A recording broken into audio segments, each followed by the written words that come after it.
katanya ada sahabat-sahabat kita yang Nasrani. Selain Mas Roni siapa? Jamaah. Ada? Wah ini. Coba ini dikasih mic. Pak siapa ini? Masya Allah. Alhamdulillah Mbak Yai. Nasrani derek ngaos niki Mbak Yai. Pangestune panjenengan. Alhamdulillah. Coba mic-nya dikasih Mas Nara. Tolong lunglungan nih. Kesuwen nek ngoten niku Pak. Lunglungan. Dilung nih Bu. Pak dilung nih. Nah, pun dilung nih depan. Nah, pun Pak, aja mandek mike, Mas. Lungno lah. Ben cepet, aja mandek. Pun lunglungan, Lah. Pun. Lah, ngono carane ben cepet. Banser yang sudah duduk. Lah.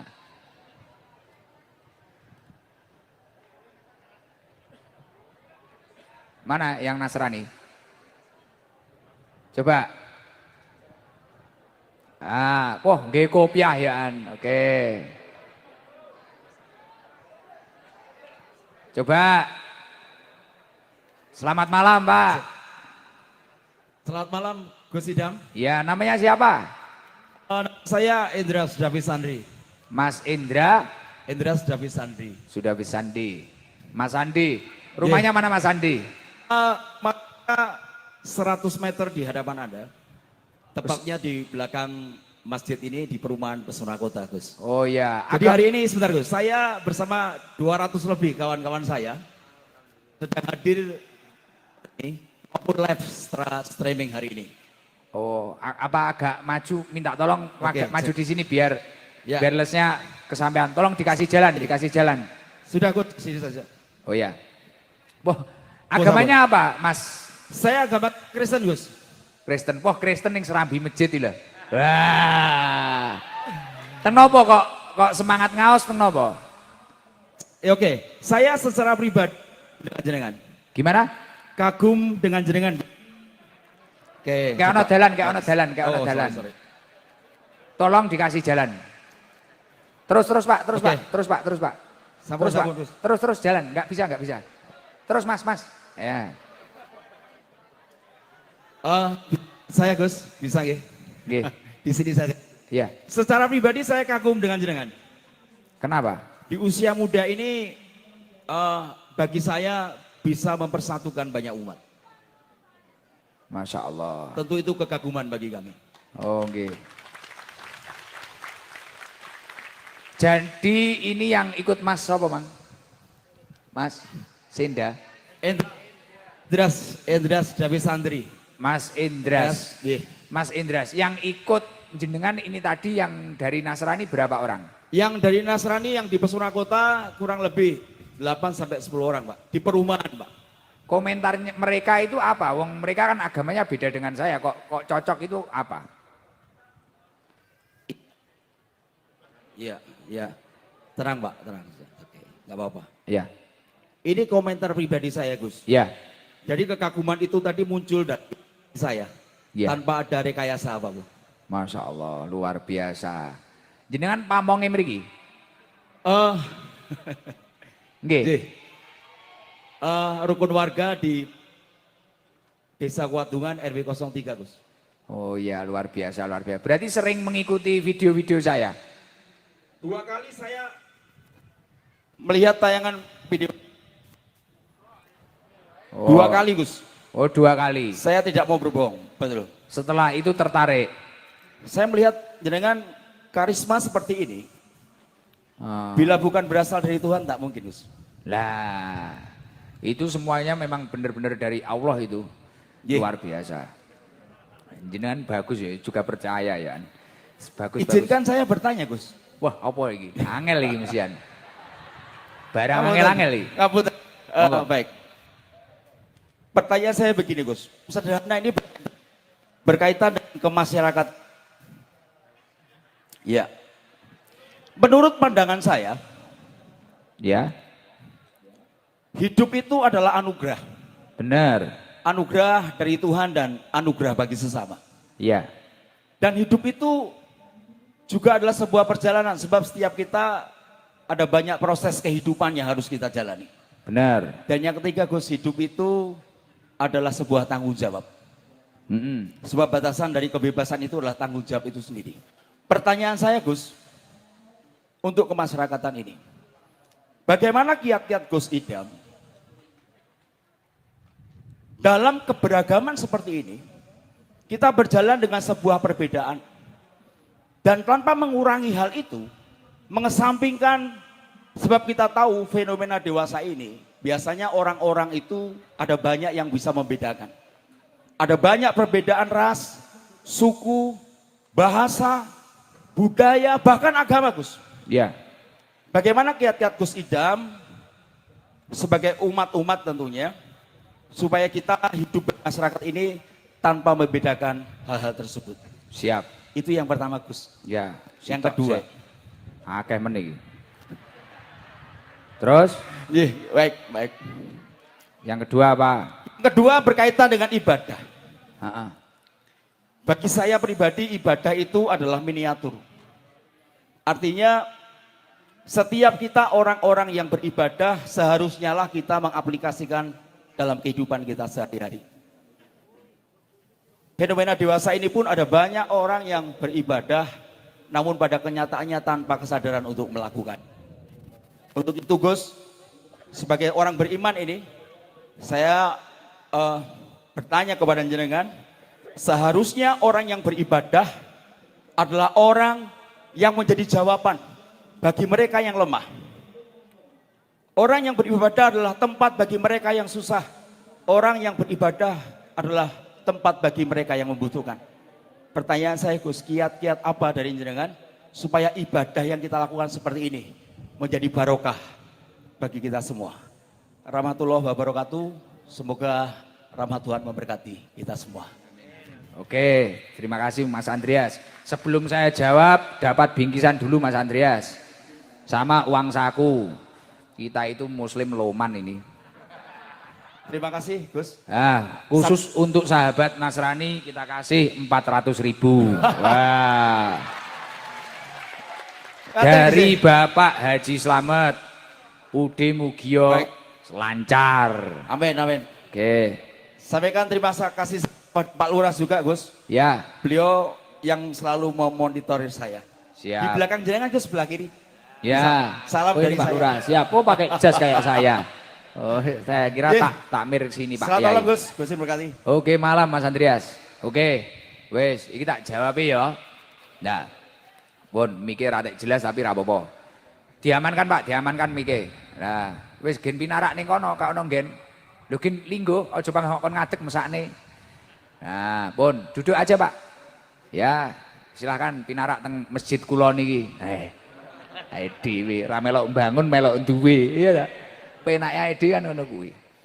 Jadi Mas Andreas niku mengatakan, mulai diruntutkan, saya yakin panjenengan ini bisa seperti ini adalah anugerah dari Tuhan.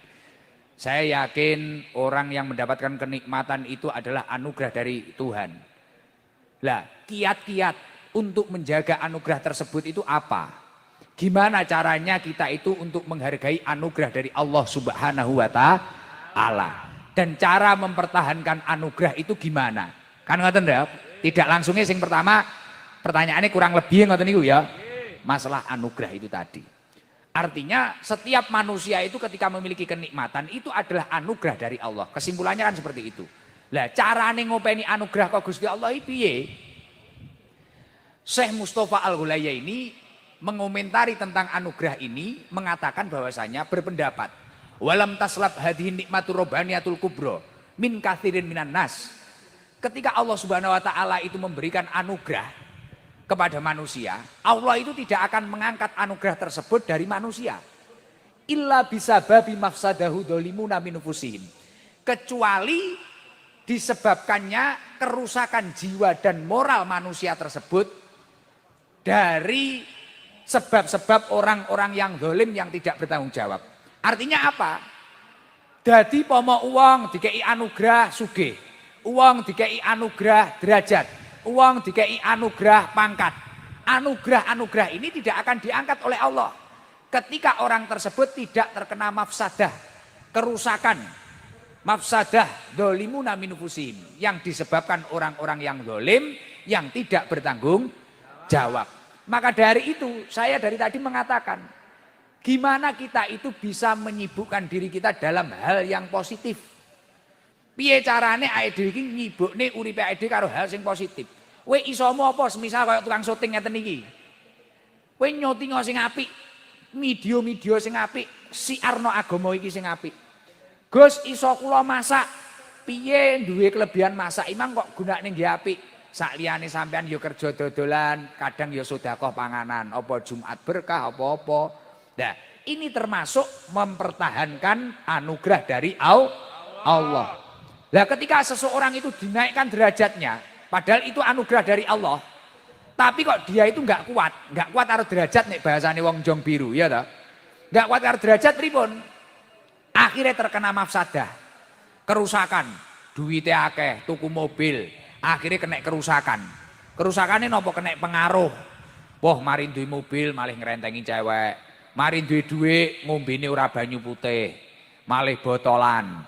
Mari nopo? Lah, ketika wong kuwi mang kena mafsadah ngoten niku, secara otomatis miturut ulama-ulama terdahulu, anugerah kenikmatan itu tadi yang berupa apapun itu akan dicabut oleh Allah.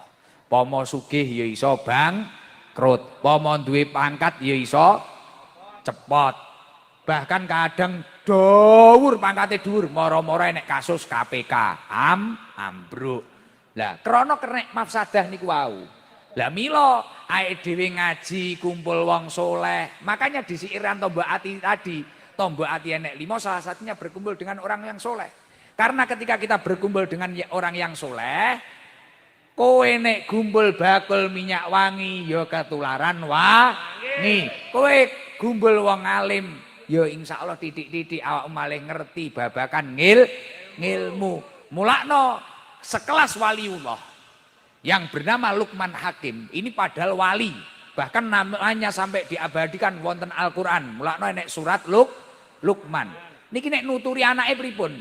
Ya bunayya, anak-anakku, jalisil ulama, lingguo karo ulama, cakruo karo ulama, aworo karo kiai, enek bayai makin hormato, enek bayai lintune hormato, duduklah sama kiai, wazakim bumbiruk batai, nek perlu dengkulmu karo dengkule kiai pepetno, tapi bukan berarti saya nanti pulang terus anak jenengan Gus dengkule Gus, malah kena lato-latone kepiar wingo. Lah nyapa alasane Luqman Hakim kok ngoten niku? Fa innallaha azza wa jalla yuhyil quluba binuril hikmah kama yuhyil ardul maitata biwabilis sama. Karena sesungguhnya Allah Subhanahu wa taala menghidupkan hati yang mati, hati yang gersang, hati yang malas beribadah itu tadi karena cahaya ilmunya para alim ulama.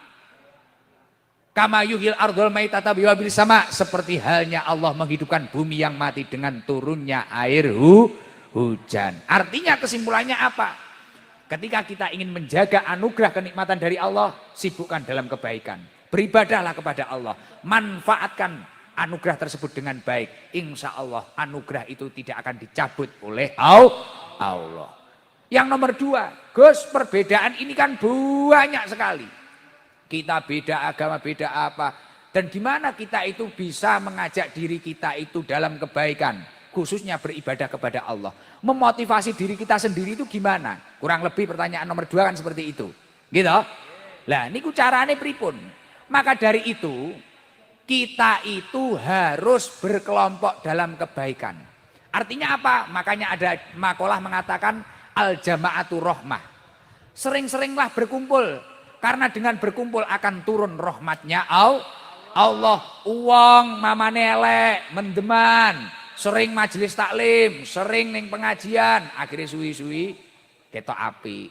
Seperti ini tadi yang bawakan tas saya itu, Mas Adven wong endi? Niku tak tato niku tatone bek dugi mriki. Istrinya baru menjadi mualaf beberapa bulan yang lalu. Istrinya yang Islam kan istrinya Gus Kausar ning Jazil. Nih Pak Tato, hari-harinya dulu waktu ngopeni anjing Gus Jalal niki nggih semerep, ngopeni anjing, anaknya juga sekolah di nganu. Karena sering gumbel dengan kiai itu tadi. Sering sowan ke Gus Kausar, akhir-akhir ini juga sering ke saya, kadang sowan ke Gus Kausar lagi, kadang ikut Habib yang solawatan. Alhamdulillah, hatinya tiba-tiba terang. Sekarang mikir nih istrinya suruh sorokan sama istri saya, sorokan Quran, suruh ngaji sama Ning dan sebagainya. Maka dari itu tempat-tempat ibadah seperti masjid yang disyukuri ini adalah tempat untuk mutaba'atul jamaah. Tempat untuk bersatu padu dalam kebaikan. Dengan berkumpul seperti ini, wong sing iso akhirnya marahi sing rung iso. Dan perkumpulan ketika seseorang itu berkumpul dalam kebaikan apa? Sejalan dengan dawuhnya Allah di dalam surat Asy-Syura ayat 13. Syara'a lakum minad-din ma wassa bihi Nuhan walladzi auhayna ilaika wa ma wassayna bihi Ibrahim wa Musa wa Isa. Allah Subhanahu wa taala telah mensyariatkan kepada panjenengan semua tentang agama. Seperti halnya yang diwahyukan kepada Nabi Musa, Nabi Isa, Nabi Ibrahim, Nabi Muhammad. Tujuannya agama itu tadi untuk apa? An aqimuddin, menegakkan agamanya Allah. Yang nomor 2 apa tujuannya? Wala tatafarraqu fi, agar kita tidak tercerai berai. Mulakno kula karo Mas Roni ngeten iki walaupun beda agama. Lakum dinukum waliyadin, agamamu agamamu, agamaku ya agamaku. Wis, ya ora masalah. Tujuannya penting dalam kebaikan. Mas Roni niki semangat nglumpukne tiyang ngajak kesaenan. Kula dengan cara saya, Mas Roni dengan caranya, Mas Andreas jadi pamong dengan caranya. Lah kita paham seperti itu. Makanya kuncinya agar kita itu semangat beribadah kepada Allah, seperti pertanyaan nomor 2 tadi, kita harus sering-sering mutaba'atul jamaah, bersatu padu dalam kebaikan. Makanya di Nahdin itu kalau nanti ibu-ibu ada perkumpulan namanya muslimat. Kalau di yang muda-muda ada fatayat, di pelajar ada Ibnu IPP NU, tukang awal kiai banser. Akhirnya wes karena perkumpulan-perkumpulan tersebut akhirnya menjadi semangat beribadah kepada Allah. Sejalan dengan apa yang didawuhkan Ibnu Athaillah As-Sakandari di dalam kitab Hikam, la tashab man la yunhiduka khaluhu wa la yadulluka 'alallahi maqaluhu. Ojo kekancan karo wong sing tingkae lan ucapane ora gerakne dateng Gusti Allah. Mulakno nek pengen semangat ngibadah kados atore Mas Andreas, walaupun kita itu banyak perbedaan, bertemanlah dengan orang yang tingkahnya dan ucapannya menggerakkan kepada Allah Subhanahu wa taala. Insya Allah nek jenengan iso nglakoni niku, jenengan rukun, arep kancamu wong Kristen, kancamu wong Nasrani, jenengan wae ngibadah ya konsisten ngibadah. Arep kancamu pembisnis, dodolan niki, jenengan bisnisnya warung, ya jenengan konsisten panggah warung. Insya Allah ngoten niku. Mila ya Allah, perkumpulan iki perkumpulan ingkang barokah. Nyuwun sewu niki mumpung enek hadroe yo persiapan. Jajal sing teng wingking, sing ning lor, ning kidul, ning ngarep-ngarep iki kabeh